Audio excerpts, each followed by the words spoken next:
plus. En fait, les grands médias n'ont plus les journalistes d'investigation qu'on avait dans le temps. Les mecs, ils sont tous partis, ils ont fait leur truc, les Seymour Hersh, les Chris Hedges, les John Pilger, ils sont tous abandonnés. Il n'y a plus de mecs comme avant, des journalistes, des grandes plumes dans les médias mainstream aujourd'hui. Ça n'existe plus. Le modèle économique a changé en fait. Le modèle économique n'est plus du tout le même. Bref.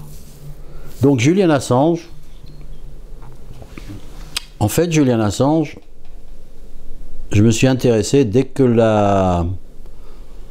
j'en ai entendu parler de Wikileaks en 2010, peut-être un peu avant, pour une raison en fait personnelle. Je ne l'ai pas raconté souvent, mais je vais le faire. Dans ma carrière professionnelle, disons entre 25 et 40 ans, à peu près, j'ai exercé le métier de consultant financier pour les systèmes informatiques, pour les multinationales anglo-américaines. C'est-à-dire que je voyageais à travers le monde, je prenais l'avion comme d'autres prennent le taxi, j'étais jeune, j'étais beau, je sentais bon le sable chaud, et je gagnais des salaires que d'aucuns qualifieraient d'indécents. Je tutoyais les directeurs financiers des grands groupes, j'étais connu.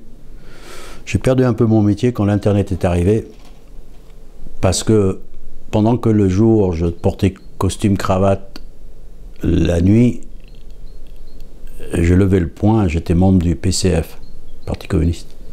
Donc je menais un peu une double vie. Et il se trouve que pour ces raisons-là, je me suis retrouvé à travailler pendant 8 ans pour une entreprise de chimie qui s'appelait Union Carbide.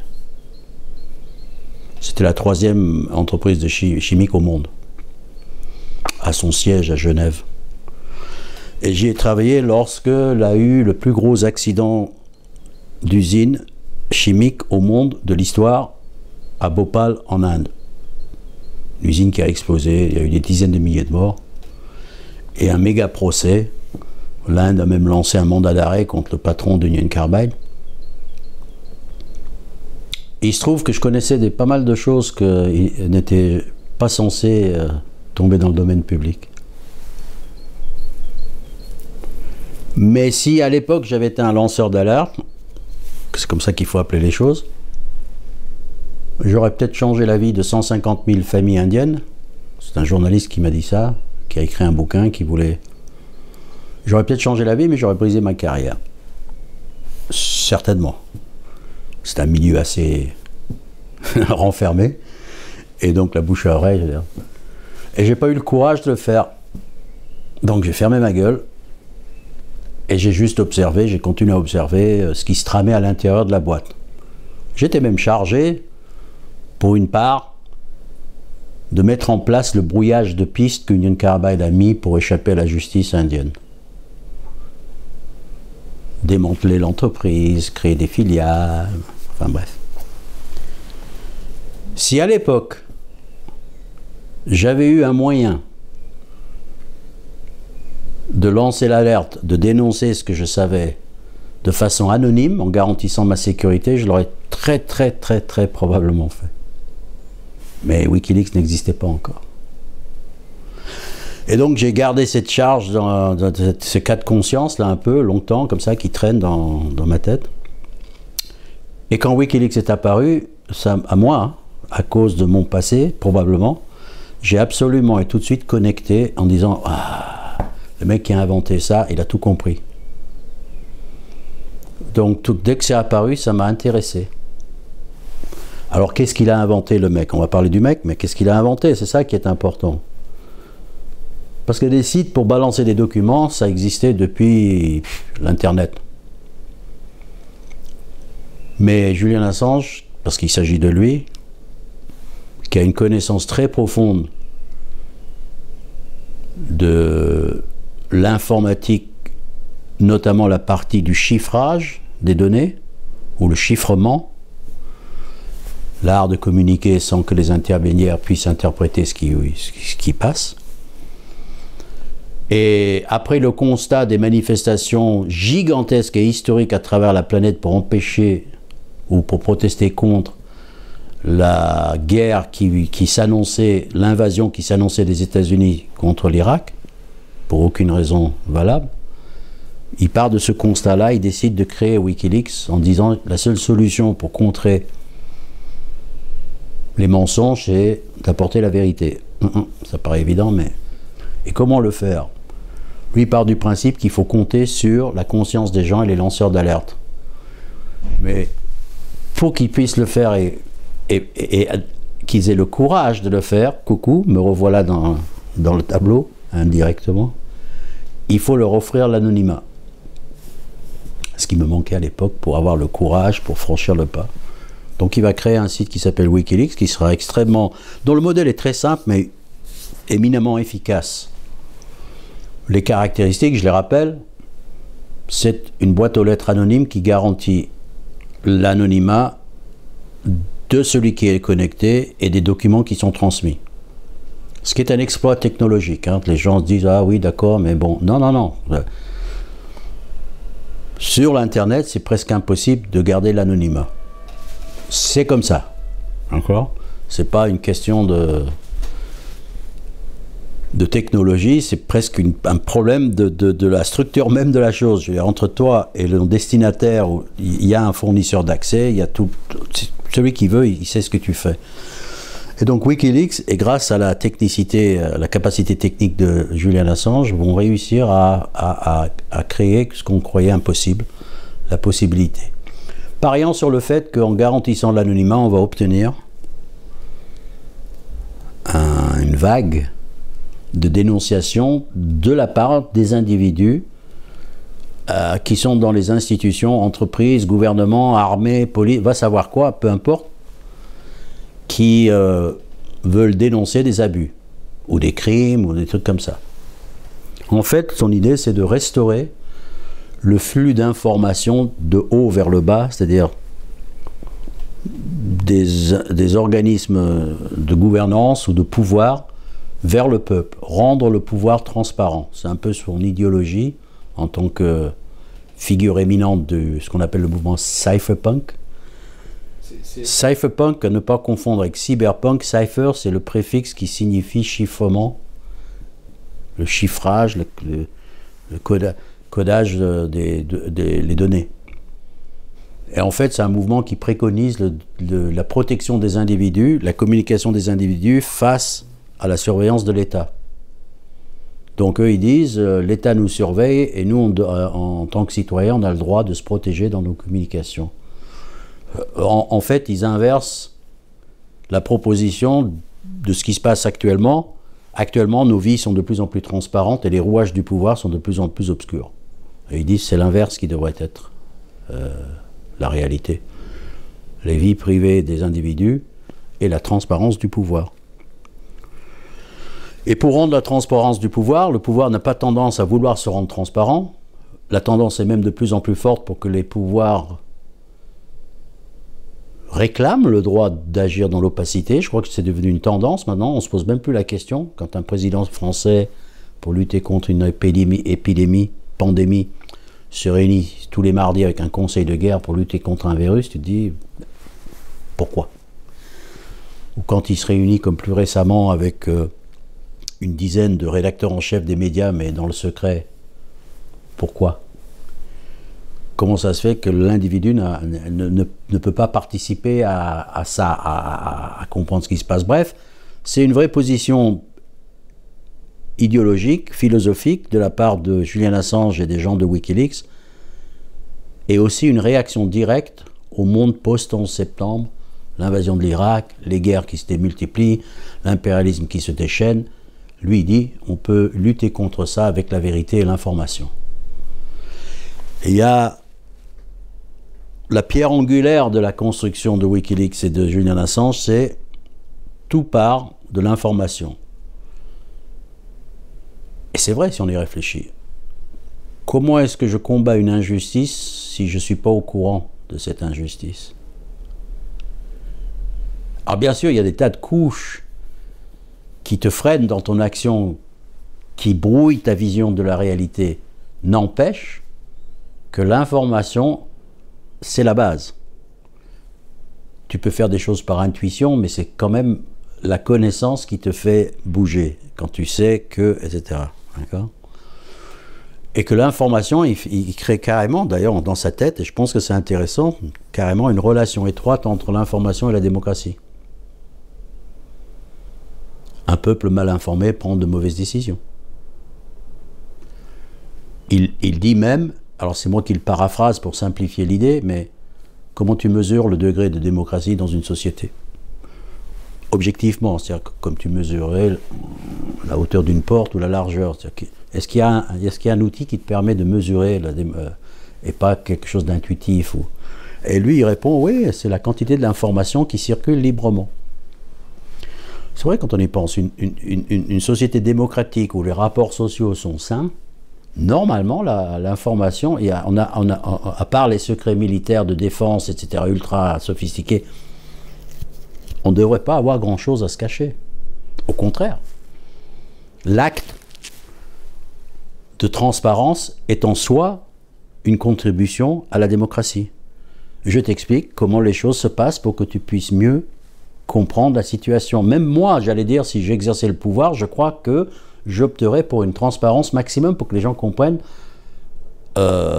à quoi je suis confronté. C'est-à-dire que s'ils ne sont pas contents du travail que je fais, encore faut-il savoir quel est le travail que je fais et comment je l'accomplis. Donc j'aurais tendance à communiquer en expliquant, en révélant comment ça marche, quoi. Est-ce que l'information, personne, je crois, n'a rien eu à gagner à être ignorant. L'ignorance ne sert à personne. Je ne sais pas d'où j'ai lu cette phrase, c'est probablement pas de moi, mais... Et on touche à quelque chose de fondamental, mine de rien. Et je crois que nous avons, quand Wikileaks est apparu sur la scène internationale, nous avons tous sous-estimé la puissance de feu que représentait cette organisation, somme toute assez petite, mais avec une idée simple, aller révolutionner le journalisme du XXIe siècle. Et même les rapports internationaux, je prétends que les révélations de Wikileaks ont encore des échos aujourd'hui. Parce qu'on a découvert des tas de choses. C'est-à-dire que le plan du Julian Assange a marché à merveille, peut-être même trop bien pour lui. Il y a des gens qui ont dit, ouais, effectivement, il y a des choses à dénoncer. Alors on connaît les révélations sur Irak, etc., Afghanistan, mais il y en a eu pendant 10 ans, il y a eu 10 millions de documents. En fait, la première chose qu'on a découvert, c'est l'écart monumental entre ce qu'on nous racontait dans les médias institutionnels, y compris quand ils faisaient des révélations, et ce qui se passait réellement lorsqu'on se livre à de véritables révélations. C'est-à-dire que, en gros, c'était encore pire que ce que vous croyez. Et non seulement c'était pire que ce que vous croyez, mais on sentait quand même qu'il y avait une absence de volonté des médias institutionnels de participer in fine à cette opération de rendre les rouages transparents. Certes, en 2010, ils se sont jetés sur l'aubaine de Wikileaks qui offrait des scoops, mais très vite, ils ont compris qu'ils ne jouaient pas dans la même cour que Wikileaks. Et là, il faudrait presque partir dans une tangente en expliquant, et ce n'est pas des conjectures de ma part, c'est des admissions de la grande presse elle-même, comme le New York Times récemment qui a dit, mais nous, on ne révèle jamais un document classifié sans avoir donné un coup de fil au gouvernement, au département d'État ou au Pentagone. C'est-à-dire qu'il y a une confusion dans l'esprit des gens qu'il faut qu'ils comprennent. Dans les médias institutionnels, toute révélation qui toucherait au fonctionnement des rouages, au fonctionnement du pouvoir et au rouage du pouvoir, a forcément obtenu l'aval d'un secteur de ce pouvoir. C'est comme ça que ça se passe. Aucun journaliste travaillant dans le New York Times ou dans le Monde ne va mettre sa carrière en danger pour révéler un truc dont il saurait qu'on risque de lui tomber dessus de façon sévère. C'est pas vrai, ça n'existe pas. Ces journalistes-là, ces Superman de l'information, c'était une autre génération et c'était une autre époque. C'est plus le cas aujourd'hui. Wikileaks arrive et dire non, on s'en fiche complètement. On n'a pas de compte à rendre à des actionnaires. Nos financeurs, c'est le public. Notre limite, c'est la vérité et l'intérêt du public. C'est-à-dire la consigne, c'est si c'est vrai et si ça présente un intérêt pour le public, les deux prépositions sont super importantes à coller. Si c'est vrai et si ça présente un intérêt pour le public, on publie. Et là, on se rend compte qu'en fait, ils étaient à des années-lumière des pratiques de... Parce que, tu sais, c'est une anecdote, mais ça va illustrer parfaitement ce que je suis en train de dire. Lorsque le fameux soldat Bradley Manning, Chelsea Manning aujourd'hui, Bradley Manning à l'époque, qui a fourni les fameux documents Irak, Afghanistan, en fait, il est d'abord allé se présenter au Washington Post et au New York Times. Il les a d'abord proposés aux médias institutionnels. Et ils ont refusé. Autrement dit, si Wikileaks n'avait pas été là, nous n'en saurions rien et Bradley Manning serait probablement en tôle pour le reste de sa vie. Parce qu'il l'aurait attrapé et on n'en aurait jamais rien su.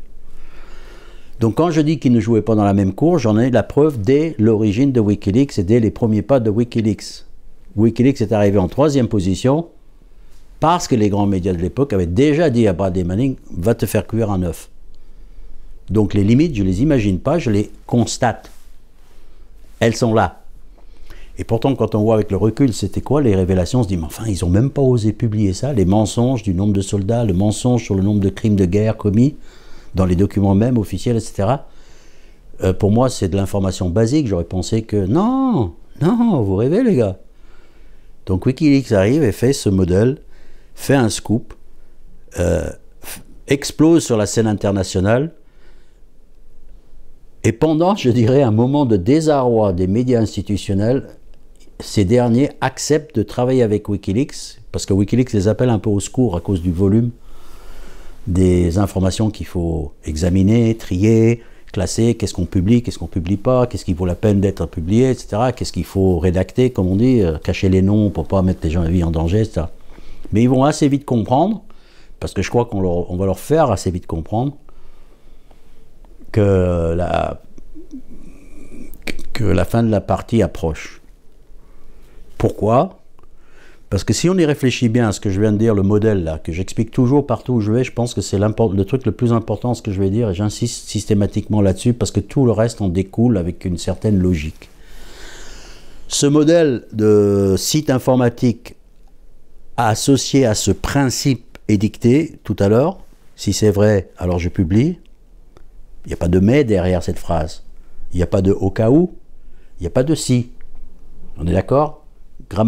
Grammaticalement, si c'est vrai et si ça présente un intérêt, je publie, point final. Tout ça grâce à des sources anonymes à l'intérieur du système, pas des accusations portées de l'extérieur. Donc avec les documents du système lui-même, donc irréfutables. Tu sais quoi? Ce modèle ultra simple que je viens de te présenter, eh bien, ça représente un danger existentiel pour tous les pouvoirs corrompus. Personne n'est à l'abri d'un individu à l'intérieur qui statistiquement doivent exister dans toutes les institutions, qui aurait un cas de conscience et qui, contrairement à moi, dans mon passé glorieux, n'a pas de raison de ne pas le faire puisqu'on lui garantit l'anonymat. T'imagines? Et c'est exactement ce qui s'est passé en fait. Les révélations de Wikileaks ont commencé à exploser, il y en avait de partout. Bradley Manning a apporté beaucoup de documents en 2010, mais pendant 10 ans, Wikileaks a eu plus de 10 millions de documents. Ça arrivait des 4 coins de la planète sur des tas de choses. Wikileaks, peu à peu, était en train de constituer ce que Julian Assange appelait la bibliothèque d'Alexandrie de la diplomatie moderne. On apprenait des tas de choses. On apprenait surtout l'écart entre ce qu'on nous disait et ce qui se faisait réellement, c'est-à-dire que le double jeu à la fois des grands médias, leur complicité dans certains types de couverture d'événements, le double jeu des diplomates. On te dit que on est contre ci, contre ça, puis quand tu vois leurs emails échangés, ils sont en train de te mentir joyeusement. Le double jeu de Hillary Clinton, qui devant son auditoire se faisait passer pour une progressiste pour gagner des élections, et en privé, elle chattait avec les banquiers en leur disant Non, mais ça c'est pour la... Ça c'est pour la façade, entre nous. Bref. Dans un monde normal, on aurait dit Wikileaks a apporté une bouffée d'air frais. Et je dis, j'insiste, on n'a pas compris, nous à gauche, ou même pas à gauche, la population, on a pris ça pour une sorte d'opération de geek de la part d'un blondinet qui s'en est pris à plus fort que lui. C'est pas ça du tout. C'est pas ça du tout. Je dis et j'affirme que l'outil anti-impérialiste le plus efficace, le plus puissant, le plus novateur, le plus conséquent que nous ayons vu apparaître sur la scène internationale, c'est Wikileaks en 2010. Je vais jusqu'à là. Wikileaks a arrêté les guerres. Hein. La guerre en Irak, c'est à cause des révélations de Wikileaks. Combien d'organisations peuvent se targuer d'avoir arrêté les guerres impérialistes? Et on parle d'une poignée de branquignoles, si je puis dire. En comparaison, les effets, la preuve est dans le pudding. Je veux dire, quand tu obtiens de tels résultats, c'est que tu es efficace. C'est pas des vœux pieux, quoi. De toute façon, encore une fois, la vérité est dans le pudding. Il suffit de juger le niveau de répression qu'ils ont subi. Et ça aussi, ça aurait dû nous mettre la puce à l'oreille. S'ils n'avaient pas été aussi dangereux, s'ils n'avaient pas représenté une menace existentielle, perçue ou réelle, je dis peu importe, hein, parce que quand quelqu'un te perçoit comme une menace existentielle, c'est peut-être vrai, c'est peut-être faux, mais en tout cas, c'est comme ça qu'il le perçoit, et c'est dans ces conditions objectives-là que ça va se jouer. Les États-Unis, en l'occurrence, puisqu'il s'agit d'eux, au premier chef, vont s'organiser très rapidement pour littéralement faire la peau à Wikileaks et de remettre au pas les éventuelles traînes savates des médias institutionnels qui n'auraient pas encore compris qu'il y a des limites. Et les limites, c'est nous, entre guillemets, le pouvoir qui les fixons. Et je rattrape un peu le wagon de départ. Ne croyez pas que les révélations sont d'authentiques. Elles sont toujours, quasiment toujours, là, servies par un secteur du pouvoir pour essayer d'influencer un autre secteur. C'est des jeux de pouvoir encore. Il n'y a que Wikileaks qui est arrivé. Nous, on ne connaît ni Dieu ni maître. On publie la vérité à partir du moment où il y a un intérêt public. Ça veut dire qu'on ne publie pas les photos d'une princesse au sein nu sur une plage, parce que pas d'intérêt pour le public. On ne publie pas les codes secrets nucléaires, aucun intérêt pour le public, etc. Donc, les deux phrases ensemble, un intérêt pour le public. Et la répression va s'organiser très vite. En fait, même pire que ça, en 2007, alors que Wikileaks n'était même pas connu du grand public, Wikileaks a été créé en 2006, a explosé sur la scène en 2010, mais dès le 2007, le Pentagone avait commandité une enquête pour juger de la dangerosité de Wikileaks. Avant même que Wikileaks soit connu. Autrement dit, eux, là-haut, dans les cieux, ils ont tout de suite reniflé que ça risquait de leur poser un problème. La preuve, la suite leur prouva qu'ils avaient raison.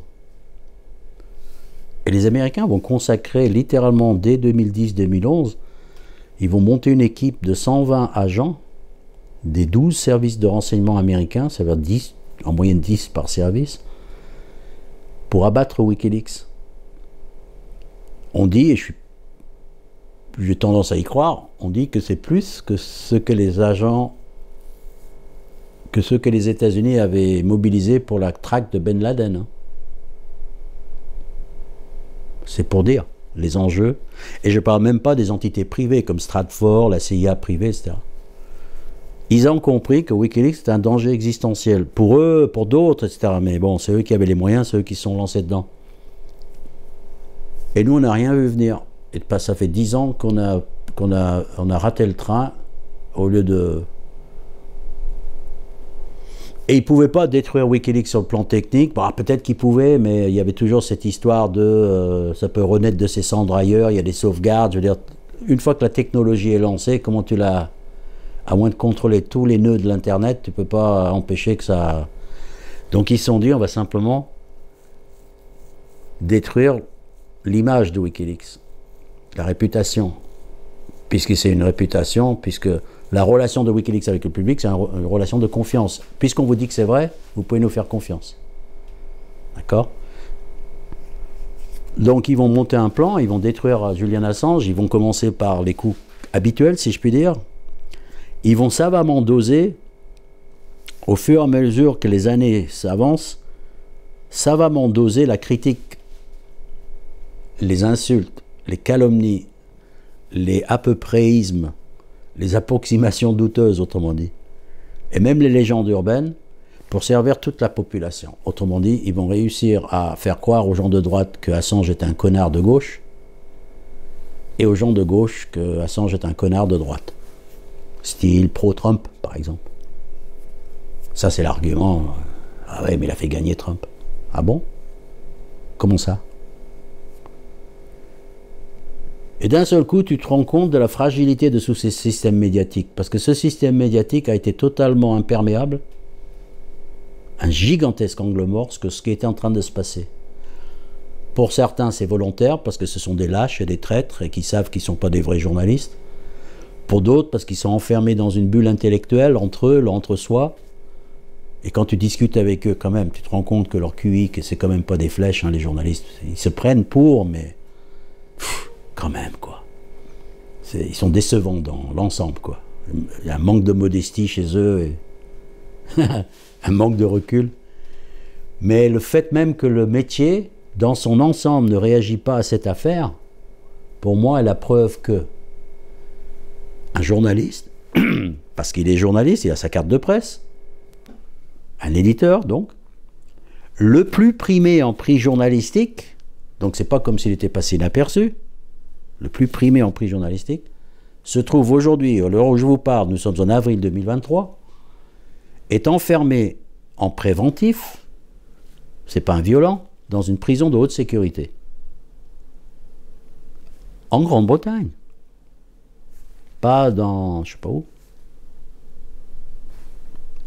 Et on réclame son extradition vers les États-Unis pour avoir fait son boulot de journaliste.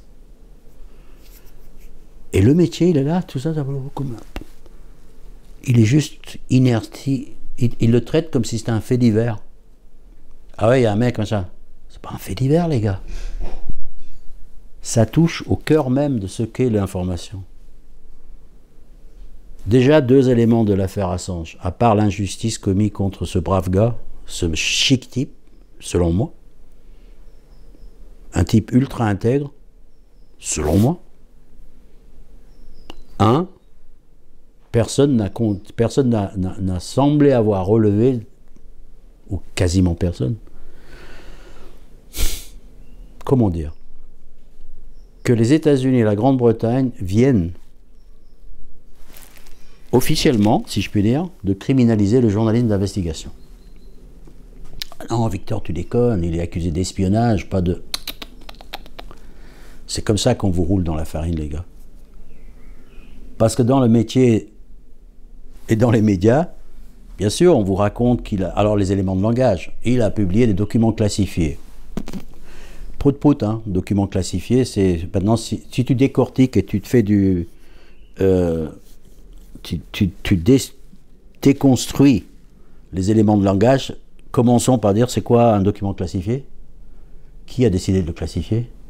Quelle valeur juridique ça a, une classification? Tu veux dire par là qu'un fonctionnaire dans un bureau a le droit de classifier un document, et moi, en tant que public, en tant que citoyen, au service de qui ce fonctionnaire travaille, j'ai pas le droit de savoir? Ah bon? Et je suis bien en train de parler de classification et pas de secret défense, des trucs comme ça. Classification, en gros, ça veut dire qu'il ne faut pas que ça circule à l'extérieur. Eh bien, figure-toi qu'on sait que dans 99,9999999% des cas, les classifications, c'est pour des raisons politiques et pas pour des raisons de sécurité. Donc déjà, s'enlever de la tête qu'ils auraient traversé, je ne sais pas quoi, des documents...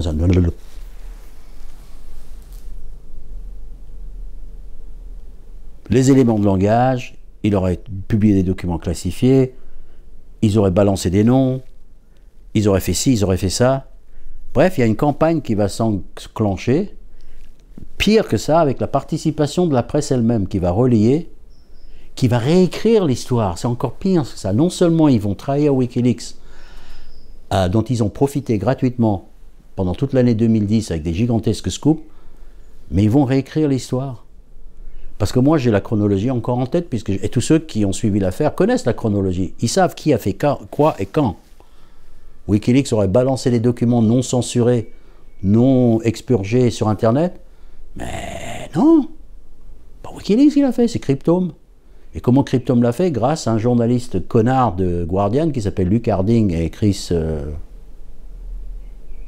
et David Lee, qui trouvent le moyen d'écrire un bouquin en mettant sur le tête de chapitre le mot de passe qu'Assange leur avait confié pour accéder aux archives. Ah, tu penses bien qu'il y a des doués, là-bas, qui ont dit « c'est quoi cette tête de chapitre un peu bizarre qui ressemblait vraiment à un mot de passe, hein, point d'exclamation, arrobase, une phrase... » Est-ce que ça aurait un rapport avec Wikileaks? Parce qu'ils savaient que les journalistes travaillaient avec Wikileaks. Alors les mecs, ils font peut-être ben oui, peut-être ben que non, on va essayer, et poum, oh chouette, ça marche. Cryptome s'en vante. Cryptome, c'est un site un peu concurrent, si tu veux. Et ils publient, ils balancent tout. Grâce à des journalistes du Guardian. Ou à cause d'eux, plutôt. Ça, c'est la chronologie. C'est tellement vrai que le responsable de Cryptome est allé au procès d'Assange, a témoigné au procès d'Assange en disant « mais c'est moi qui l'ai fait arrêter de l'accuser, c'est moi qui ai balancé ça ».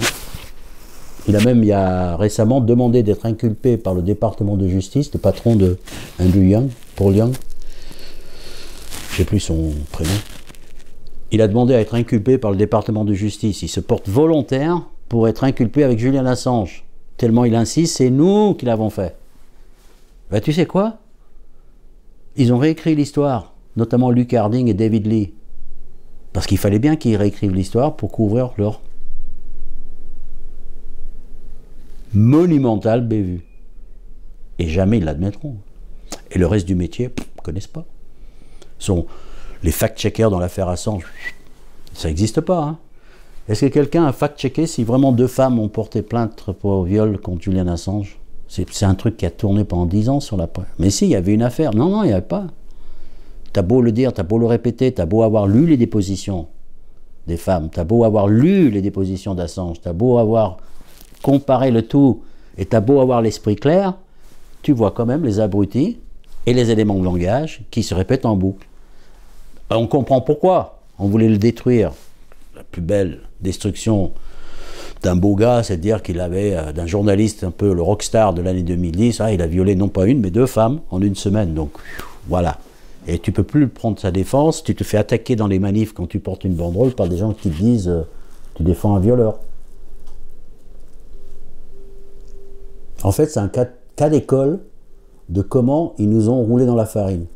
C'est important pour moi parce que on a tendance, et j'ai eu tendance, notamment à gauche ou dans les médias alternatifs, à se positionner un peu comme insensible ou moins sensible aux campagnes médiatiques. Nous, on est au-dessus de ça, tu vois.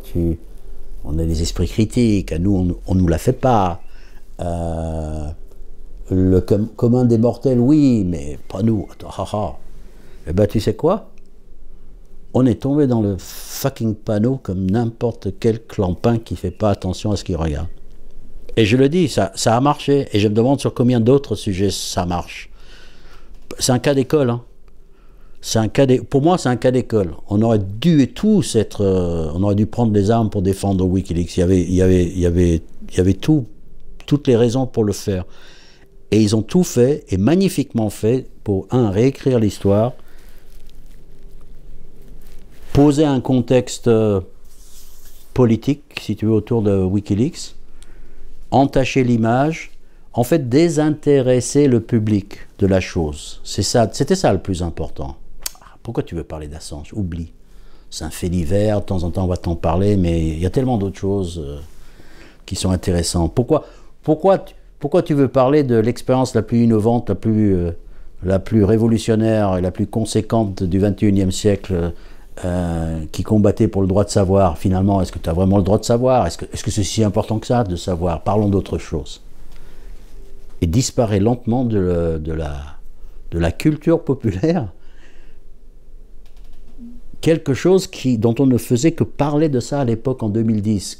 Les gens qui n'avaient pas l'âge ne peuvent pas comprendre à quel point Wikileaks faisait la une des journaux. Tous les journaux faisaient la une de Wikileaks, quoi. Et maintenant, tu poses la question aux gens, ouais, je sais pas. C'est terrible comme constat, à quel point on n'a pas vu venir la chose. Donc, criminalisation du journalisme d'investigation. Je suis parti en tangente, je reviens. Criminalisation du journalisme d'investigation. Comment?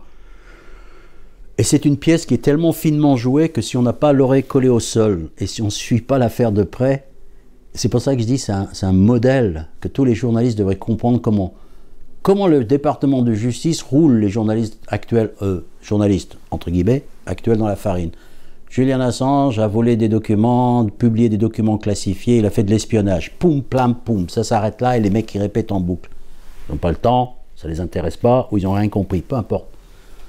Puis tu as un clampin comme moi, ou comme quelques journalistes d'investigation, qui font absolument pas confiance à ce que disent les Américains, parce que menteurs invétérés, et qui lisent les chefs d'inculpation. C'est-à-dire que toi, vous, je peux t'accuser d'être espionnage, mais si dans les faits que je décris, tu as volé une banane là, sur ma table ou une orange, tu vas dire, mais quel rapport entre ce que je décris et l'accusation? Et tu auras raison. Et c'est exactement ce qui se passe avec Julian Assange. C'est-à-dire que derrière les fanfaronnades et les déclarations, ils ont espionné, qu'est-ce qui est décrit dans les chefs d'inculpation? C'est là que les journalistes d'investigation, moi, je me contente de répéter ma légitimité dans cette affaire. Ils te disent, mais ils décrivent une journée ordinaire de travail d'un journaliste d'investigation. Il n'y a rien d'espionnageux dans les faits reprochés à Julian Assange. Ils sont en train de camoufler derrière des trucs, sécurité d'État, etc. Ils sont en train de dire, ce que vous avez fait, monsieur, c'est illégal. On considère que c'est illégal. Et les journalistes d'investigation répondent, mais comment ça peut être illégal? C'est ce que nous faisons tous les jours comme gagne-pain. Exemple. Un des chefs d'inculpation contre Assange, qui peut lui valoir 10 ans de prison dans un supermax américaine, c'est pas n'importe quoi les supermax américains, c'est des prisons construites expressément pour que les détenus ne puissent pas voir le ciel.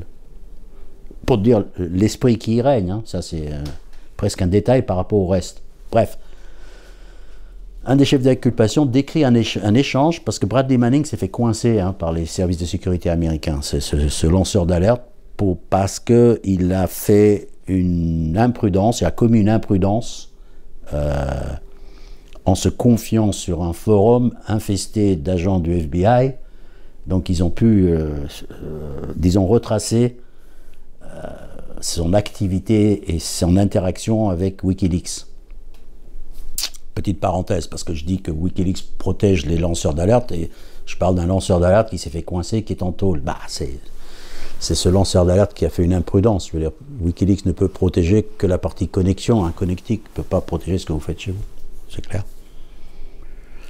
Donc, un des chefs d'inculpation contre Assange, par exemple, qui peut lui valoir 10 ans de prison, par exemple, je crois que c'est la 4e ou 5e, quelque part par là, c'est un échange entre Bradley Manning et supposément en plus Assange. On n'est même pas sûr que c'est lui, parce que c'est un pseudo, mais on a l'échange. Les Américains présentent ça comme pièce à conviction. Hein.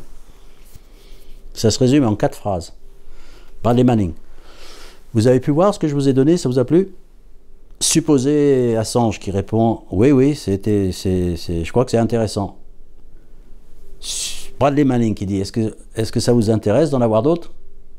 Supposé Julian Assange qui répond « Faut voir ». 10 ans de prison. Tous les journalistes d'investigation disent « Tiens, on dirait un dialogue classique entre nous et une source ». Ce que les gens doivent comprendre, c'est que c'est une opération extrêmement sophistiquée, un ballet avec une chorégraphie extrêmement régulée, cette affaire d'Assange. Il y a trop de détails, trop d'éléments troublants, trop d'entorses, trop de bizarreries qui s'enchaînent les unes derrière les autres. Pas plus tard qu'hier, j'ai assisté à une conversation, un débat entre un juriste américain et un juriste britannique qui avait suivi cette affaire. C'est pas encore une fois, c'est pas moi qui dis qu'il y a des bizarreries, je suis pas juriste. Mais ceux qui suivent l'affaire, il y a leurs cheveux qui se dressent sur la tête, ils disent mais c'est n'importe quoi. Cette affaire, c'est littéralement n'importe quoi. Et c'est déguisé. Peu importe, à la limite, le public s'en désintéresse. Donc les Américains déjà et les Anglais criminalisent le journalisme d'investigation. Ils pendent Julian Assange sur la place publique comme avertissement à d'autres qui essaieraient de faire la même chose. Il y a de ça, c'est clair qu'il sert d'exemple. Ne vous avisez pas de faire la même chose que lui, parce que techniquement, il pourrait, Wikileaks a offert la technologie Secure Drop, donc n'importe qui pourrait dire, tiens, je vais faire un Wikileaks bis, un Wikifuite. Trouvez-moi quelqu'un qui aura le courage de faire aujourd'hui.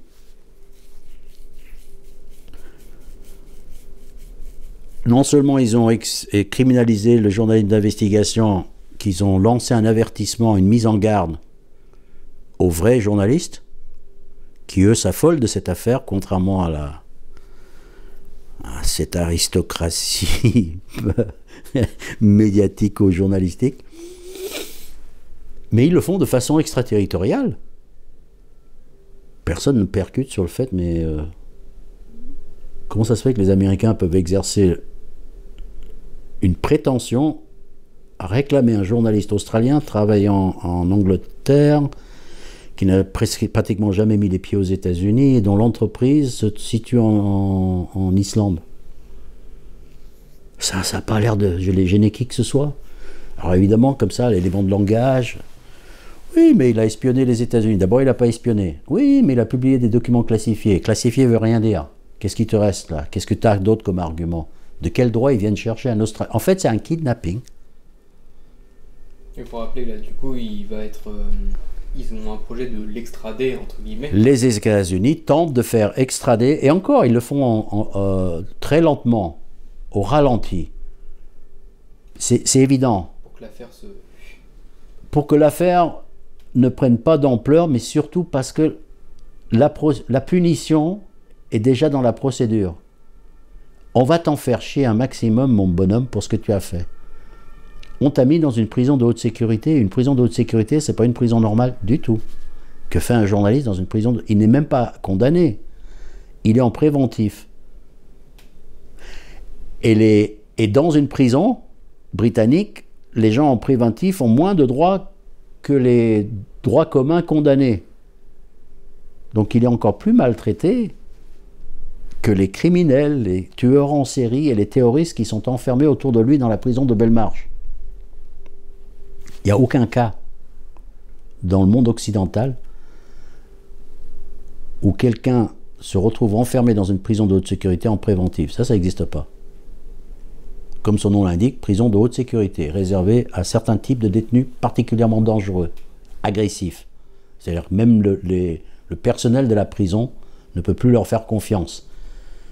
Qu'est-ce que fait Julian Assange là-dedans? Donc ils sont en train de le punir au ralenti et ils veulent, au bout du bout, l'extrader vers les États-Unis pour recommencer une nouvelle procédure, bien sûr, le vrai procès. Où là, pareil, ils vont faire traîner ça pendant des années si l'envie leur en prend.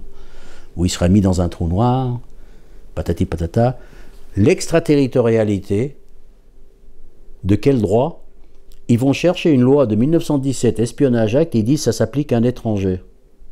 Enfin, personne ne percute sur le fait, c'est pas comme ça que ça marche.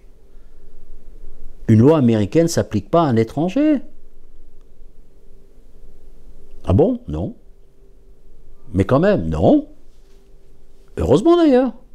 Alors c'est vrai que les Américains ont une prétention à faire de l'extraterritorialité. Notamment avec l'embargo contre Cuba, par exemple. C'est là que ça a commencé et pris de l'ampleur. Donc comme ils se prennent pour les gendarmes du monde, ils disent notre loi s'applique. Mais encore faut-il le savoir que la loi a une couverture extraterritoriale. Je veux dire, tout dans cette affaire est bizarre. Comment Julian Assange pouvait savoir qu'il violait une loi américaine qui s'appliquait à lui?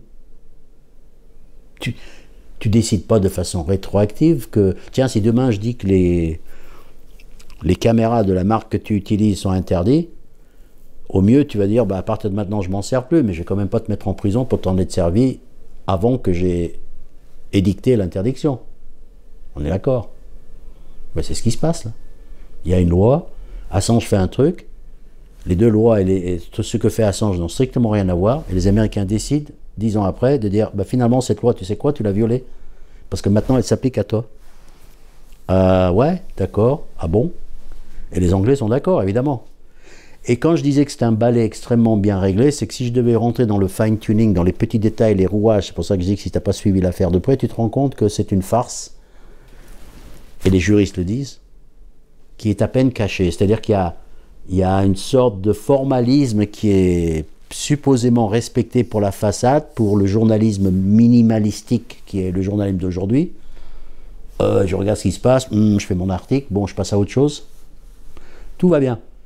Tu grattes un peu, tu dis, mais enfin, tu te rends compte que la juge qui préside à l'affaire, c'est pas une juge? Ah bon? Ben non. Heureusement qu'il y a John Pilger qui suit l'affaire, qui dit, mais c'est pas une juge, c'est une magistrate. Ah, c'est quoi une magistrate? Officier civil assermenté. Qu'est-ce que fait un officier civil assermenté en train de... Et là, tu te rends compte qu'elle a une juge. Mais, ah oui, qui c'est?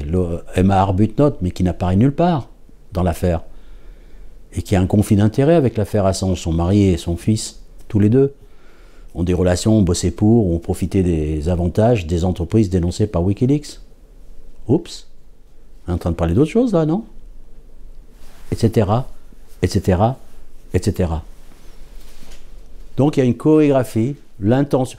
La justice britannique accepte les pièces à conviction que les Américains présentent hors délai. Pas grave. Pas grave s'ils les présentent hors délai. Mais si la défense veut présenter une pièce hors délai, on dit bah non. Ah bon? Bizarre ça. Les Américains changent les accusations du jour au lendemain. À 15 jours du procès, ils changent complètement les accusations.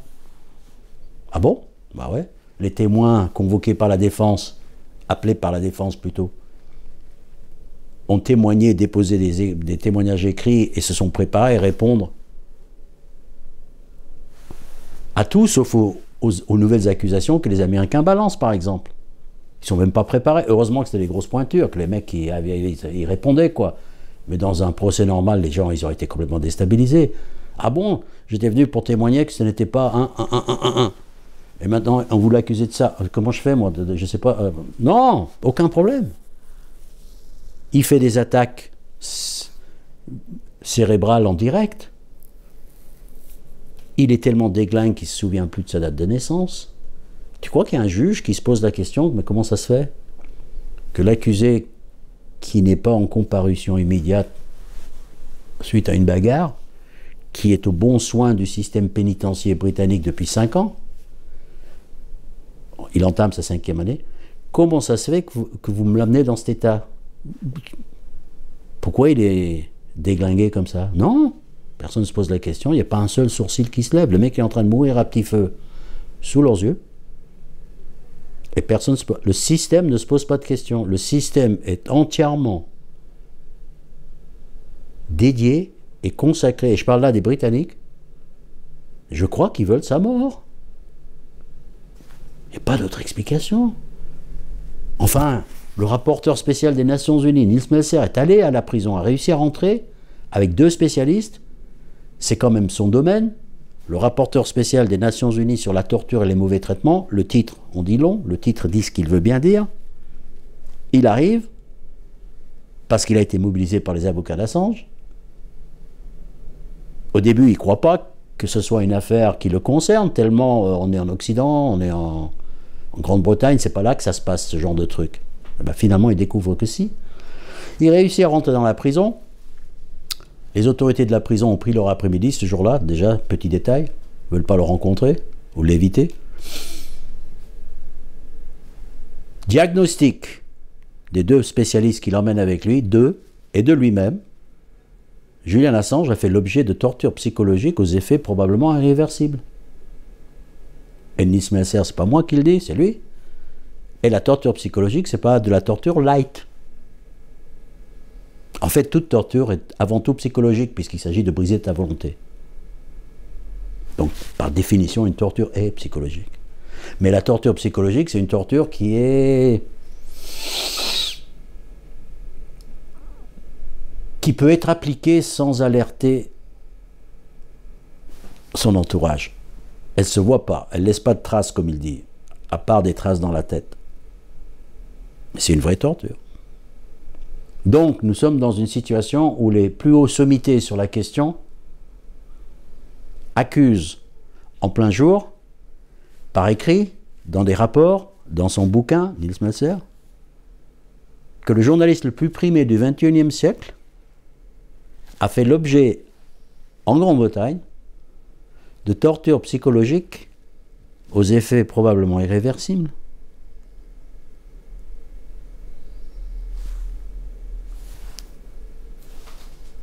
Où est la profession? Tu entends quelque chose? Est-ce que il y a comme le bruit d'une... C'est une plume. C'est un arbre géant qui devrait tomber dans la forêt. Tout le monde devrait l'entendre. Et là, c'est juste... C'est ça qui me fait dire que la profession journalistique, aujourd'hui, il y a... Depuis quelques années, tu peux appeler ça une profession sinistrée, à quelques exceptions près. Cette profession est sinistrée. Pour moi, il n'y a plus rien à en faire. Il n'y a plus rien à faire de ces gens-là. Ils se sont reproduits entre eux, leurs gènes se sont mélangés, sont partis en vrille, et c'est un îlot idéologique. Tu sais, comme certaines entreprises, ils ont une culture d'entreprise, ils embauchent des mecs qui ont à peu près la même tronche, qui portent les mêmes t-shirts, les mêmes machins, tout ça. Il y a une culture d'entreprise, ça existe, des profils. C'est pas n'importe qui se fait embaucher par Google, par Apple, machin, truc, c'est rien. IBM. Et à force de se coopter dans les mêmes camps idéologiques, je crois qu'ils ont fini par devenir des sortes d'esprits bâtards, ou non pas bâtards, c'est une dégringolade génétique. Il y a quelque chose qui ne va pas dans ce métier, il y a quelque chose qui ne va pas, et quand tu leur parles, bien sûr qu'il y a des exceptions, mais d'une manière, je veux dire, il y a des mecs... Et pas n'importe qui, parfois. L'autre jour, on a parlé avec l'ex-correspondant de l'AFP à Moscou. Putain, le mec, il tenait un raisonnement que moi, si j'avais rendu un devoir en 6e, avec ce niveau de raisonnement, mon prof m'aurait filé il m'aurait collé un samedi après-midi, quoi. Incroyable. Et c'est ces gens-là que tu fais confiance pour te raconter ce qui se passe dans la guerre en Ukraine, mais ça va pas la tête ou quoi? Et si vraiment il y a un moment où il faut qu'on retourne au droit à la vérité, au droit de savoir, c'est quand même, on a le droit de savoir qui a fait exploser les gazoducs, non? Mais enfin, faut pas nous dire que vous le saviez pas. On a le droit de savoir. Si je commence, je vais partir là, sur l'après-midi. En fait, le combat de Wikileaks, mine de rien, je vais te dire, parce que moi j'essaye de rameuter les gens, je ne suis pas un idéologue, je ne suis pas un non-connu, les gens, c'est pas assez politique. Victor, quand je m'adresse à des communistes, il faut que tu nous parles lutte des classes, etc. Attends. Il y a les analyses politiques, et il y a des situations concrètes, instantées, qui rentrent peut-être pas dans vos grilles de lecture, classiques, mais le constat est là. La preuve est dans le pudding. Wikileaks a fait trembler les bases de l'Empire américain. Écoutez les gars, donnez-moi un autre exemple où vous avez réussi à le faire. C'était vraiment quelque chose d'important à sauver. Je ne sais pas si on arrivera à le sauver, je ne sais même pas si c'est pas trop tard. Parce que si, moi, personnellement, si j'étais à la place de Wikileaks, je prendrais la tangente et je dirais, foutez-moi la paix. On en a tellement bavé, parce qu'on parle d'Assange, mais il y en a d'autres, de cas, de problèmes autour de... C'est une vaste affaire, cette histoire. Il y a des morts, il y a des disparus, il y a d'autres gens en prison. Un révolutionnaire devrait savoir, comme disent les latinos, entendre pousser l'herbe. C'est-à-dire avoir le cerveau qui n'est pas en retard de l'histoire. Quand on analyse qui est en retard de l'histoire, la capacité, c'est de l'avoir synchronisé avec l'histoire. C'est-à-dire comprendre la situation au moment où elle surgit. La comprendre 10 ans plus tard, c'est bien. On peut t'en applaudir. Mais ça ne sert à rien, parce que la situation présente a déjà changé. Donc il y a une capacité qu'il faut absolument cultiver, et c'est ça la différence entre les Fidel Castro et ah, j'ai failli citer le nom de certains dirigeants chez nous, cette capacité à entendre l'herbe pousser. On n'a pas entendu l'herbe pousser avec Wikileaks. On n'a pas compris que ce truc-là, on aurait pu s'appuyer dessus, nous, et pas forcément la gauche, etc. C'était un outil extraordinaire. Et encore une fois, la preuve est dans le niveau de répression qu'ils ont subi. Tu sais, c'est décevant. Je reviens à ce que je disais tout à l'heure, parce que j'ai une dent, oui, j'ai une dent contre mes camarades.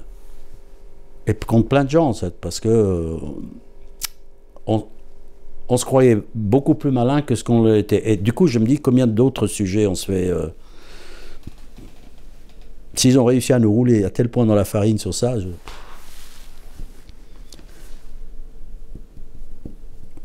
Donc il y a une sorte d'urgence. Alors, urgence, machin, truc. Alors, est-ce qu'on sauvera Julian Assange? Je ne sais pas. L'Empire, quand l'Empire a planté ses crocs dans... Et Mumia Jamal, il en sait quelque chose. Georges Ibrahim Abdallah, il en sait quelque chose. Il y a beaucoup de gens qui en savent quelque chose. Quand l'Empire américain a planté ses crocs, tu ne fais pas lâcher prise comme ça. Tu sais que le plus grand coup jamais porté contre la CIA, d'après le directeur de la CIA de l'époque, c'est Wikileaks qui l'a porté? Combien sommes-nous à savoir que le plus gros coup jamais porté contre la CIA, c'est Wikileaks en 2017? Ah bon? Ils ne savent même pas ça. On ne sait même pas ça. Tu te déclares anti-impérialiste et tu ne sais même pas que le plus gros coup, etc. Ah, les mecs, vous n'avez rien compris. Vous êtes en train de me parler de... Donc on a raté le train, donc ils se sont vengés, donc le plus grand journaliste du XXIe siècle, le plus intransigeant, le plus éthique, on l'a abandonné à son sort, en se laissant influencer par les médias mainstream, putain. Ah, les clowns. Donc, est-ce qu'on le sauvera? J'en sais rien, mais il y a au moins une chose à faire, à mon avis, c'est de faire en sorte qu'il ne parte pas dans le silence. C'était ça l'objectif à l'origine. Il allait se retrouver aux États-Unis et plus personne ne se souviendrait même de qui il était. Et ensuite, s'en prendre peut-être et probablement aux autres de Wikileaks, parce qu'il y en a 2 ou 3 derrière qui... il n'a pas fait ça tout seul. Hein, c'était ça l'objectif. Au moins, je me sens satisfait qu'on les... je pense qu'on a fait foirer ce plan-là. Voilà. Ce qui, d'ailleurs, à mon avis, à mon humble avis, les fait hésiter. Parce que ce n'est pas exactement le scénario qu'ils avaient envisagé. Je pense qu'ils seraient déjà aux États-Unis depuis belle lurette si il n'y avait pas eu tant de ramdam autour. Alors, ce n'est pas du grand ramdam, certes, mais quand même. Et quand même, revenir sur le rôle des grands médias dans qui se sont comportés, et je pèse mes mots, comme des crapules dans cette affaire. Pourquoi? Parce que Julian Assange, et contrairement à l'impression que je peux avoir donnée à l'instant, n'est pas seul. Il est super défendu par toutes les ONG que tu peux imaginer, de défense des droits de l'homme, de liberté d'expression, des droits civiques américains, par les syndicats de journalistes. Il a sa carte de presse de la Fédération internationale de journalistes. Il y a la SNJ français, syndicat national de journalistes, qui vient de lui donner une carte honoraire, carte de membre honoraire. Il y a des villes qui l'ont nommé citoyen d'honneur. Il y a 7, 8, 9 dirigeants d'État, ouais, peut-être plus, qui le défendent. Le président du Mexique lui a offert 2 fois l'asile en essayant d'influencer le jugement. Il a invité la famille au balcon du palais présidentiel à Mexico pour le jour de l'indépendance. La famille de Julian Assange était à ses côtés. Il est défendu. Tu sors le nom d'une ONG qui te passe vers la tête, je dis, hop, ils défendent Assange. Et il est où le problème? Le fucking problème, c'est que les médias le traitent comme un fait divers, comme un mec isolé. Le degré de volonté qu'il faut avoir pour ne pas parler de cette affaire, c'est quand même impressionnant. où il faut être vraiment aveugle, où il faut vraiment être mal intentionné, où il faut vraiment être pervers, où il faut vraiment être tout simplement con. Julian Assange n'est pas seul. Au contraire, mais il est isolé du grand public. Tu ne sauras pas qu'il est défendu par tous les ONG, tu ne sais pas qu'il a reçu une lettre du pape, tu ne sais pas qu'il y a des centaines de députés qui le défendent, tu ne sais pas qu'il a été nominé 9 fois au prix Nobel de la paix, tu ne sauras pas qu'il a été finaliste du prix Sakharov, tu ne sais pas qu'il y a 10 chefs d'État qui le défendent, etc. En Amérique latine, évidemment, la gauche latino-américaine, c'est pas la gauche. Tu ne sais pas qu'il y a une soixantaine de députés qui ont signé un amendement, proposé un amendement, signé une proposition d'amendement pour lui accorder l'asile politique en France, c'est ça. Tu ne sauras pas. Tu ne sauras pas, par exemple, que le seul témoin que les États-Unis ont dans cette affaire, parce qu'il y a un des chefs d'accusation contre Assange, c'est tentative de piratage d'un ordinateur. Pourquoi se gêner? C'est un hacker, ex-hacker, donc, encore une fois, la construction narrative comme élément de propagande est superbement, très finement joué. Les gens savent plus ou moins que c'est un hacker, donc, dans sa jeunesse, rien à voir avec Wikileaks. Donc une accusation de piratage, pourquoi pas? On rajoute ça, ça paraît logique. Seulement voilà, le scénario qui est décrit, c'est Julian Assange aurait demandé à quelqu'un, et on va revenir sur ce quelqu'un, de pirater un ordinateur. Petite parenthèse, et c'est toujours des détails qui font rire, c'est même pas un ordinateur situé aux États-Unis. Donc quand je parle d'extraterritorialité, c'est comme une bille de billard, c'est par plusieurs bandes. Donc c'est un ordinateur qui se trouvait en Islande. Les Islandais n'ont aucune dent contre Julian Assange, mais pourquoi se gêner? Et les États-Unis pouvant être plus royalistes que le roi, l'Islande ne l'accuse de rien, mais les États-Unis l'accusent au nom de l'Islande d'avoir piraté des ordinateurs en Islande. Ok. Et Assange leur aurait confié cette tâche à un mec qui s'appelle Siggy Thordarson, qu'on connaissait à l'époque, parce qu'on l'avait bien vu en photo aux côtés de Julian Assange, des selfies. C'est un mec qui voulait se faire passer pour quelqu'un, mais en fait il n'est ni informaticien, il a un procès contre Wikileaks parce qu'il les a escroqués. Le mec est un mythomane, un pédophile condamné multirécidiviste dont un des victimes s'est suicidé. C'est un psychopathe diagnostiqué qui a fait des séjours en hôpital psychiatrique. C'est un escroc notoire qui est recherché par la police islandaise.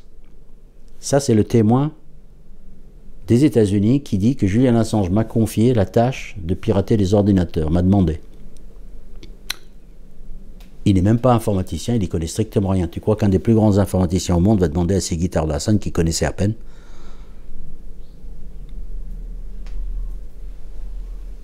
Mais le plus drôle vient après, comme tout dans cette affaire. Quand tu commences à raconter une histoire, il y a toujours un truc plus drôle qui vient après. En juin 2021, un journaliste islandais trouve Siggy Thordarson qui est en cavale, puisque c'est un escroc notoire. Le mec, il a même escroqué ses propres avocats en imitant leur signature. C'est un psychopathe. Il trouve Siggy Thordarson et l'interview, et au cours de la conversation, l'autre, il commence à parler d'Assange, et puis il avoue qu'il a menti. Ce qui est pas on le savait, mais bon, il avoue. Et le journaliste, qui est pas con, parce qu'il sait qu'il a affaire à un psychopathe, donc un psychopathe ment quand il ment, ou est-ce qu'il ment quand il dit qu'il ment, tu sais pas trop. Et donc Siggy va lui fournir les preuves, 20 000 pages de documents, paraît-il, c'est le journaliste qui raconte ça dans une interview. Donc depuis 2021, juin 2021, nous savons que le seul témoin des États-Unis contre Assange a avoué avoir menti. Le dossier en fait se dégonfle tous les jours, un peu plus. Des fausses accusations de piratage, d'espionnage, qui ne sont que des descriptions de journalisme d'investigation dans les faits. Un témoin qui n'était d'abord jamais crédible et qui vient d'avouer, preuve à l'appui qu'il a menti. Un journaliste islandais qui prétend, j'étais pas là, mais qui prétend avoir communiqué cette information à tous les grands médias. Un journaliste qui est allé jusqu'au tribunal à Londres pour taper sur l'épaule des journalistes mainstream pour leur dire « Hey, j'ai un scoop ». Et cette information n'a été relayée jusqu'à ce jour, 2 ans plus tard, par aucun média mainstream. Un élément aussi factuel, tu n'arrives pas à le faire passer. Imagine ce que c'est que pour faire passer des éléments, j'allais dire, un peu plus compliqués, un peu plus sophistiqués, un peu plus nécessitant un peu plus d'explications. Il n'y a pas de débat ouvert là-dessus. Il y a des consignes où il y a un comportement grégaire, où il y a un réflexe, appelons ça de classe, parce que je crois que le journalisme en France ou en Occident, c'est l'équivalent d'une sorte de classe, une aristocratie est en train de jouer à fond. Tu sais, j'ai bien utilisé cette image, je vais faire partir en tangent, 30 secondes si tu permets. J'aime raconter des raisons pédagogiques, je les raconte souvent comme ça. On a tous vu ou entendu raconter une pièce de théâtre, par exemple, comique. Des choses qui se passent dans la scène, et il y a un public dans la salle. Et à un moment donné, il y a un brouhaha dans la salle. Quelqu'un qui se fâche, une histoire, des gens qui se mettent à crier, etc. Et en fait, c'est un effet comique où la pièce se transporte dans la salle, il y a des faux acteurs dans la salle, et ils font partie de la pièce. C'est un effet comique, on va dire. La différence avec les médias, c'est qu'au théâtre, on finit par te le dire. C'est-à-dire que les médias font semblant d'être des spectateurs dans la salle d'une scène politique, à côté des citoyens. J'observe, et je vous fais une critique, alors qu'en fait, ce sont des acteurs de la scène politique déguisés en spectateurs. C'est ça que aujourd'hui, ce ne sont pas des observateurs. Ils font partie à part entière de la scène politique, des rapports de pouvoir, des sortes de partis politiques non dits. C'est pas structuré pareil, mais ils agissent sous un autre angle, sur un autre plan. N'empêche qu'il y a un point commun, c'est la propagande. Et ils font tous semblant d'être des spectateurs. Mais quand tu les cuisines et quand tu vois la réaction, comment ils se sont tus pour l'affaire McKinsey, pour pas... le parti pris est tellement fort maintenant, tellement évident, tellement intégré dans leur culture, qu'ils ne l'entendent même plus. Ils sont absolument persuadés d'être des gens super impartiaux, super objectifs, ou quand ils ne le sont pas, c'est pour la bonne cause, et ils sont dans une sorte d'ambiance où ils s'élèveraient vers la lumière, et au bout de la lumière, il y a l'impartialité, c'est eux, quoi. C'est terrible, cette autosuffisance, et cette absence de doute totale, c'est terrifiant. Combien de fois j'en ai qui voulaient m'expliquer des choses sur des sujets dont je connaissais 10 fois plus qu'eux, sur lesquels je connaissais 10 fois plus de choses que ça. Non. Et donc, dans cette affaire Assange, ils ont participé à à quelques exceptions près. Le journaliste de Der Spiegel qui est venu, qui était partenaire de Wikileaks, est venu au procès défendre Assange, etc. Mais tous les autres, ils n'ont même pas eu l'élégance de gentleman. C'est ça aussi qui me dit que c'est un métier sinistré, parce que leur comportement humain, oublions la partie politique, leur comportement humain a été en dessous de tout. Ils se sont comportés comme des gens de peu. J'utilise souvent cette expression, je l'aime beaucoup. C'est faussement gentil, comme certaines chansons d'Alain Souchon. T'as l'impression de... Mais c'est pour moi des gens de peu. Sachant qu'il est officiellement poursuivi pour des documents que eux-mêmes ont publiés.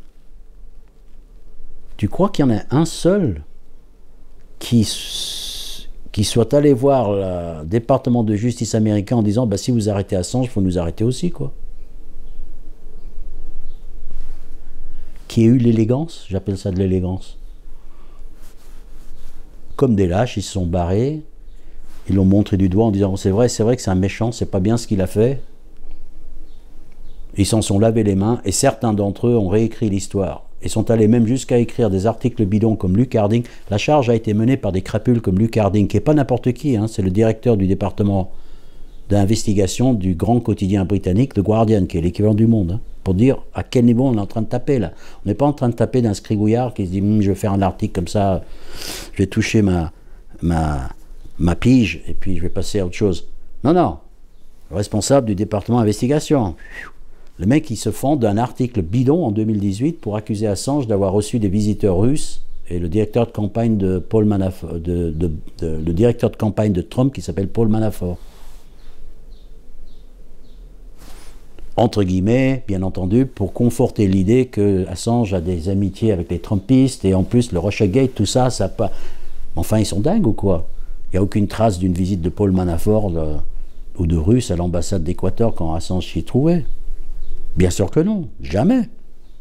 Et ça l'empêche pas d'aller jusqu'à décrire la couleur de pantalon que portait Manafort. Hein. Beige, si ça t'intéresse.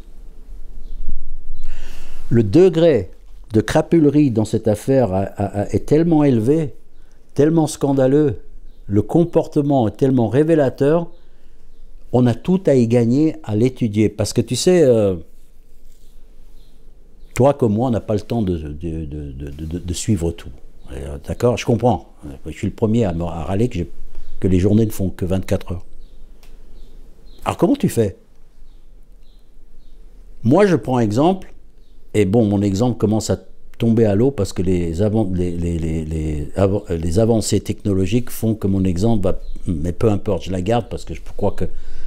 Je prends exemple sur les astrophysiciens. Quand ils avaient que des télescopes, tu crois qu'ils balayaient le ciel systématiquement, millimètre par millimètre, en faisant tout le truc pour voir... Tu peux pas. Il y a des milliards d'étoiles. Qu'est-ce qu'ils font? Ils prennent un coin du ciel, pointent le télescope pendant des jours, sinon des semaines, sinon des mois, étudient à fond, dans toutes les gammes de lumière, et extrapolent.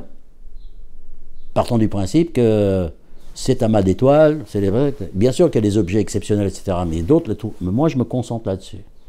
Parce que dans ce coin de mon ciel, les lois de la physique sont les mêmes que de l'autre bout de l'univers. C'est ça l'idée. Hein. Et moi, en géopolitique, j'ai des coins de ciel comme ça, qui m'apprennent plein de choses, que je n'ai pas besoin d'étudier toutes les... Parce que c'est des événements, des faits, des situations ultra révélatrices, qui révèlent des vérités profondes, des rapports de force que ensuite tu peux transposer et des mentalités et des idéologies. Par exemple, Cuba.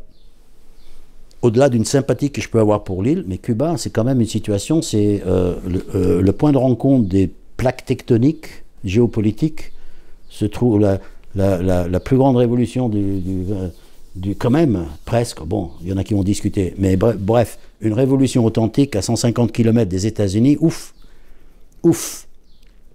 Donc, pour moi, c'est un sujet qui t'apprend des choses au-delà de Cuba. Parce qu'il y a comment les gens réagissent autour, qui prend position, qui ne prend pas position, qui vote à l'ONU le soutien à l'embargo américain, donc aux tentatives de crimes humanitaires. Tu as des tas de choses qui se révèlent autour. Tu vois ce que je veux dire? C'est pas simplement un... Je l'analyse pas comme une dispute entre deux États. Non, c'est autre chose. C'est comme la question israélo-palestinienne. Ça, c'est ultra intéressant. Déjà le phénomène, mais surtout comment les gens réagissent par rapport. Ceux qui ont le courage de défendre les Palestiniens, ceux qui défendent bec et ongle, quels que soient les crimes commis par Israël, ça t'en dit long sur le personnage, sur d'autres sujets. Si tu n'es pas capable de critiquer Israël, t'as un problème, quoi. Voilà, t'as un problème. Le problème, il est chez lui, pas chez moi. L'affaire Assange, c'est un autre de ces affaires-là. Tout ce qui se tourne autour, tous les aveuglements, mais je te dis, il y en a plus, c'est plus pire que les aveuglements. Les journalistes à la pointe actuellement, ils sont un peu éparpillés, il y a les rédactions, ils font des déclarations, mais c'est des déclarations molles, du style « ça nous plaît pas, mais on n'est pas vraiment concernés ». Ce qui est vrai d'ailleurs qu'ils ne soient pas concernés, parce qu'ils ne font pas le même métier que Wikileaks, donc ils ne sont pas vraiment concernés. Ils ne sont pas concernés parce qu'ils ne feraient jamais ce qu'a fait Wikileaks. Donc ok, de ce point de vue-là, vous avez raison.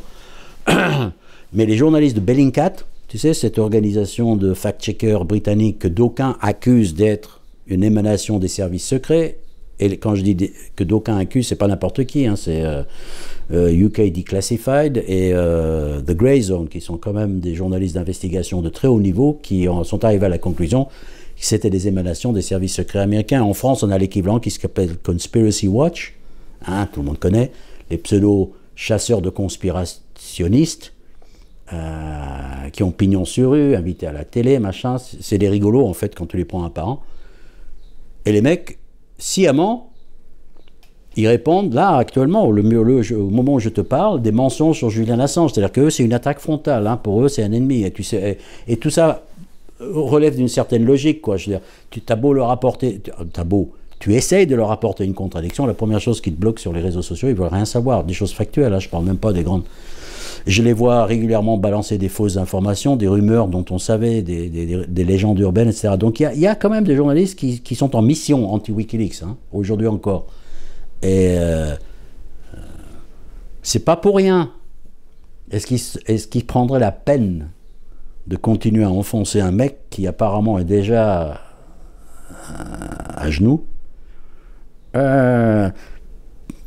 Je dis, c'est un excellent révélateur de qui est qui. Donc, tu peux choisir un monde avec ou sans Wikileaks et Julian Assange, choisir celui que tu préfères et d'agir en conséquence. Ça sera mon message pour les générations futures. Tu avais peut-être des questions? Non, ça va. Non, on avait dit qu'on voulait parler de la gauche, etc. Mais tu l'as fait. En fait. Oui. Mais j'ai pas voulu trop les enfoncer, parce que maintenant, si je te parle entre nous, j'étais à la gauche depuis quand? Pourquoi la gauche serait plus finaude?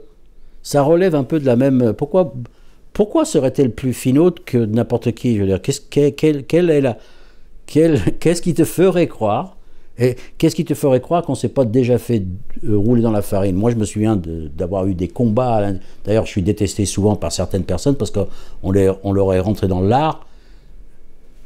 En fait, j'observe régulièrement que la gauche se fourvoie. Facilement. Il y a une certaine tendance. Elle n'a pas la capacité. Comment je vais tourner ça? La force, la capacité, la lucidité, le courage de résister aux actions de terrorisme intellectuel que les médias lui imposent. Ça, c'est aussi les élites de ces partis et de ces mouvements. Non, ça peut se passer au niveau... ça peut se passer à tous les niveaux. À mon expérience, hein. Le mec qui se met à saper sur Cuba parce qu'ils ont arrêté les journalistes. Mais quand des journalistes avec des guillemets, et puis tu apprends qu'en fait c'était pas des journalistes, c'était des blogueurs déjà pour commencer, et puis que les mecs ils avaient laissé passer à l'ambassade des États-Unis, et patati patata. L'affaire est con, mais par confort intellectuel, on va pas trop s'engager, etc. Il y a une certaine, les Cubains, c'est les Cubains qui me l'ont dit. On dirait qu'ils se sont jamais remis. Bon, je répète et paraphrase. On dirait qu'ils se sont jamais remis, qu'ils continuent de porter la croix du soutien à l'Union soviétique stalinienne. Ils en sont encore à vouloir se faire pardonner, donc parfois ils en font plus. Tu peux pas dire que le Dalai Lama c'est un tête de con, parce que c'en est un.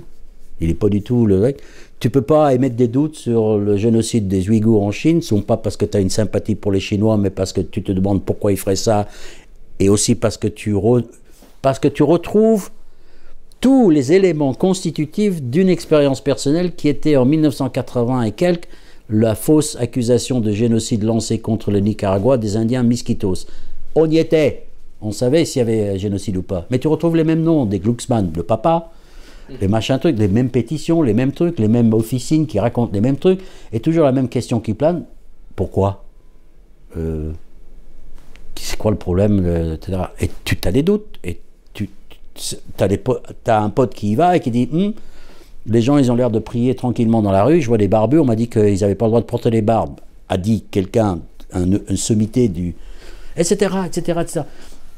Je crois que c'est le manque, je crois que c'est le manque d'internationalisme. Pourquoi? Parce que l'internationalisme te fait confronter à deux choses, à une autre réalité, souvent plus claire à interpréter qu'ici, parce que les rapports de classe en Amérique du Sud, elles n'étaient pas camouflées. Hein.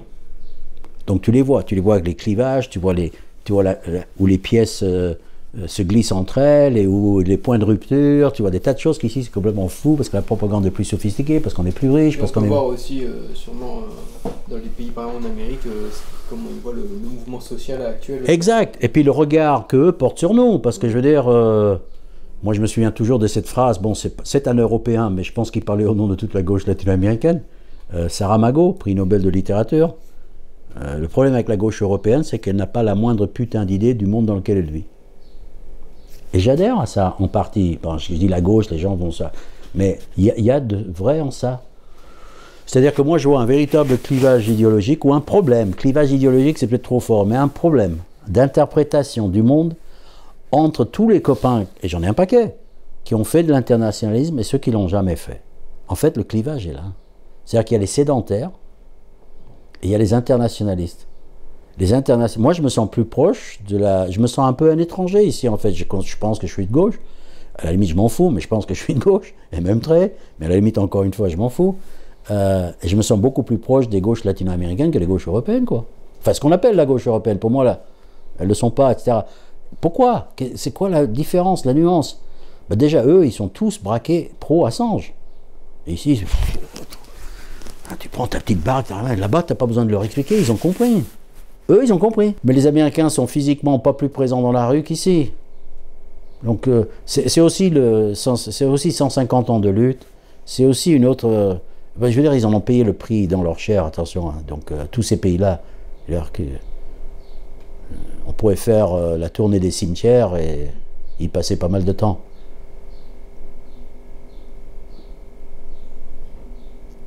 Il y a une sorte de... On n'a pas développé les anticorps. Voilà, tu as pas utilisé une image un peu d'actualité, si je puis dire. Je crois qu'on n'a pas développé encore les anticorps qui permettent de lire entre les lignes, de déceler le vrai du faux, de renifler venant de loin les campagnes de propagande sophistiquées. Comme je disais, le journalisme d'aujourd'hui mainstream, c'est avant tout une nouvelle forme d'intervention politique. Ce ne sont plus des observateurs. L'analyse classique, c'est de dire c'est des observateurs partiaux quand on critique.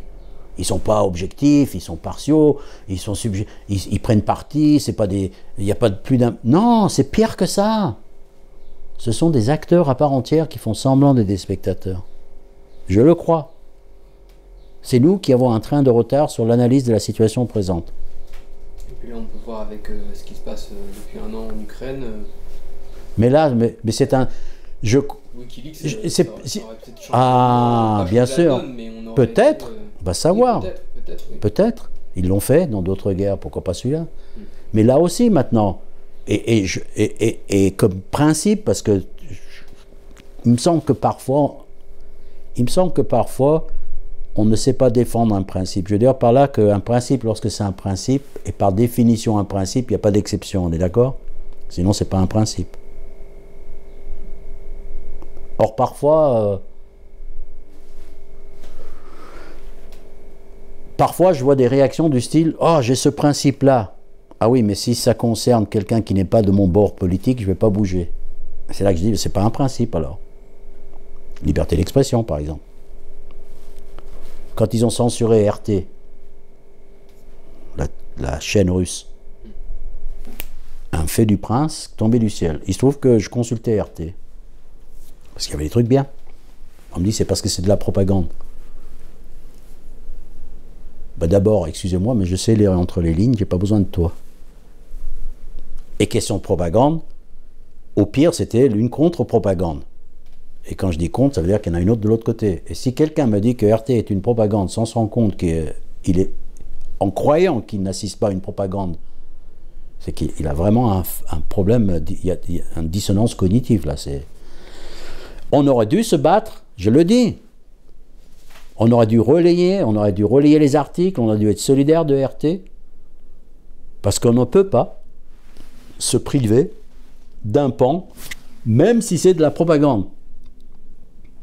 Si on me sert de la propagande, je vais avoir la propagande des deux camps, c'est tout. Et je ne veux pas avoir la propagande d'un seul camp. Et les deux propagandes, est-ce qu'elles s'annulent? Je ne crois pas. Je ne crois pas que c'est comme ça que ça se passe. Mais en tout cas, la lecture entre les lignes permet de... c'est mieux que... Alors que ce flot-là, ce gloubi-boulga ininterrompu, non-stop, sur Zelensky, sur les armes, sur la victoire, non-victoire, la contre-offensive, la non-contre-offensive, je vais t'envoyer des charges, je ne vais pas t'envoyer des charges, je fais exploser le gazoduc, n'en parlons pas. Si, en parlons-en, mais on ne sait pas qui l'a fait. Si, on le sait, mais on ne peut pas vous le dire. C'est une cour de récréation. On est en train de parler du nec plus ultra du journalisme français. On est dans un niveau de cours de récréation. Et il n'y en a pas un pour acheter l'autre. Hein. Il n'y en a pas un pour acheter l'autre. C'est un délire collectif qui est en train de s'emparer du point de vue médiatique. Et les gens, et beaucoup de gens, je pense qu'on n'a pas le droit, parce que c'est comme les mythes qui attaquent les poutres maîtresses de la maison. Tu peux le nier, tu peux dire je ne vais pas traiter le problème, tu peux, mais un jour ça va te tomber, le toit va te tomber sur le coin. Il y a un pourrissement l'un de l'intérieur qui nous affecte, nous, y compris le camp progressiste, parce que mine de rien, quand tu n'es pas un internationaliste, quand tu ne parles pas plusieurs langues, quand tu ne peux pas lire les autres journaux, d'où tu tiens ton information? Ou est-ce que tu veux me faire croire que tu es complètement imperméable à ce que racontent les grands médias? Même si tu ne crois qu'à 90%, à 90% tu ne les crois pas, il reste les 10% que tu crois que tu devrais te méfier quand même si tu le crois, à mon avis. On a perdu la guerre de l'info, à mon avis, hein. En Occident. Hein. On a perdu la guerre de l'information. Et l'information, c'est tout, c'est ce qui... Si tu te trompes sur la réalité, tu te trompes forcément sur tes choix. Je ne vois pas comment tu pourrais le... C'est pas métaphysique la politique, d'accord? C'est en fonction des relations, en fonction des rapports de force, en fonction de la situation. Enfin, j'apprends rien à personne, ça c'est évident, c'est du concret. Et le concret s'appuie sur du réel. Et le réel, ça part du savoir, de l'information. C'est pas des discours métaphysiques, là. Et l'information est la clé de tout, quoi. Y compris celle qu'on n'a pas envie d'entendre. Ça, c'est l'autre problème. Parce que quand tu le dis aux gens, il y a des comportements qu'il faudrait changer chez des tas de gens. La vérité, si quelqu'un détenait toute la vérité, rien que la vérité, ça se saurait, quoi. Donc il faut la chercher, il ne faut pas prendre du temps. C'est l'équivalent d'avoir des bonnes habitudes de consommation. Sauf qu'au lieu d'aller au marché t'acheter des légumes, tu vas là où tu tâtes les fruits. Tu n'es pas censé le faire, mais c'est pareil pour l'information, quoi. La balle est dans le camp du consommateur, à la limite, tu vois ce que je veux dire? Il n'y a pas de sauveur suprême qui viendra lui faire, voilà. Donc à toi de faire le taf, et c'est super chronophage. D'ailleurs, c'est pour ça que je me concentre que sur 2-3 sujets, hein, dont je me sers comme petit coin du ciel, qui, par extrapolation, Cuba, Amérique latine, Julian Assange, et je vais te dire, j'en apprends des choses, hein. J'en apprends des choses.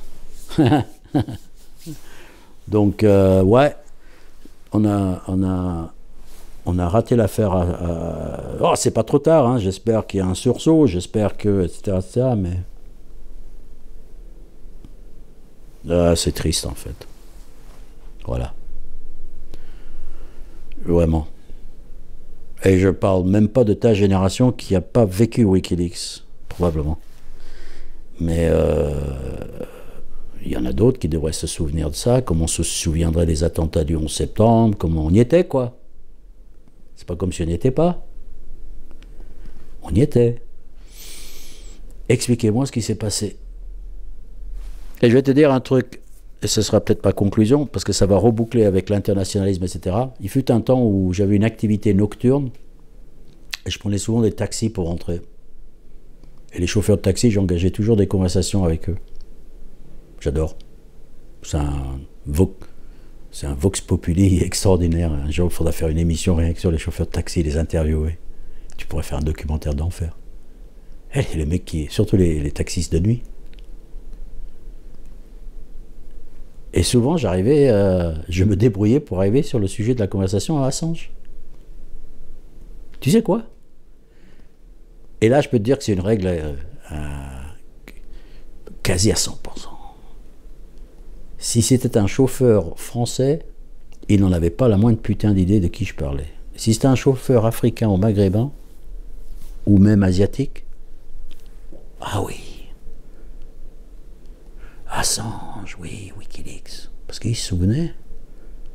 Et leurs pays ont été... Wikileaks a déclenché des révolutions de couleur, hein, a fait renverser des pouvoirs, hein, pas des révélations. Et eux, dans ces pays-là, ils s'en souviennent. Bien sûr qu'ils se souviennent. Et nous, non. Enfin bref, coupé.